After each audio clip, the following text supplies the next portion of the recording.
સુરતમાં ફરી મોડી રાત્રે હત્યાનો બનાવ બન્યો હતો। સુરતના કાપોદ્રા વિસ્તારમાં આવેલા હિંમતનગરમાં હત્યાનો બનાવ બન્યો હતો। 40 વર્ષીય સુરેશ ચિત્રોડા નામના રત્નકલાકારની હત્યા કરવામાં આવી હતી। હત્યાની ઘટનાના સીસીટીવી સામે આવ્યા હતા, જેમાં તે ઈજાગ્રસ્ત હાલતમાં તડફડિયા મારતો હતો।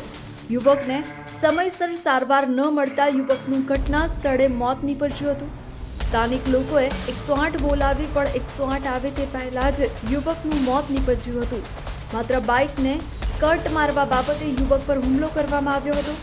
યુવક હીરાના કારખાના પરથી પરત આવી રહ્યો હતો તે સમયે નજીવી બાબતે 2 જેટલા ઇસમો દ્વારા તેને ચપ્પુના ઘા મારી આરોપીઓ ફરાર થઈ ગયા હતા।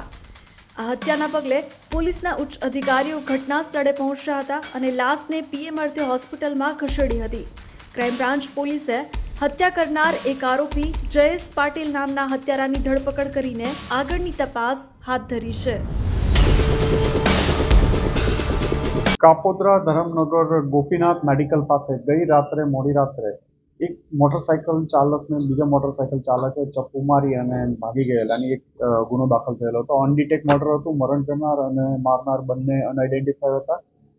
સ્થળ ઉપર વિઝિટ કરી ક્રાઇમ બ્રાન્ચની ટીમ, લોકલ પોલીસ વગેરે દ્વારા ખાતરી કરતા મરણ જનાર સુરેશ પ્રેમજીભાઈ ચિત્રોડા કરીને જે કાપોદ્રા વિસ્તારમાં જ રહેવા છે અને અંદાજે 40 વર્ષ જેટલી એની ઉંમર છે અને હીરા ઘસવાનો ધંધો કરતા હતા અને કોઈ અજાણ્યા ઇસમો મોટરસાઇકલ લઈ અને મારીને નાસી ગયેલા હતા।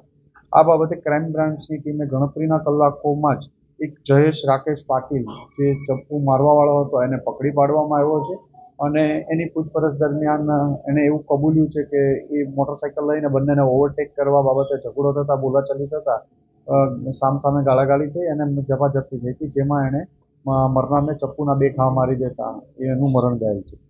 આ બાબતે જયેશ રાકેશ પાટીલ નાઓને પકડી પાડવામાં આવ્યો છે। એની સાથે એક અન્ય ઇસમ પણ મોટરસાઇકલ ઉપર હતો। એની બાબતે તપાસ કરીને પૂછપરછ ચાલુ છે। એ બાબતે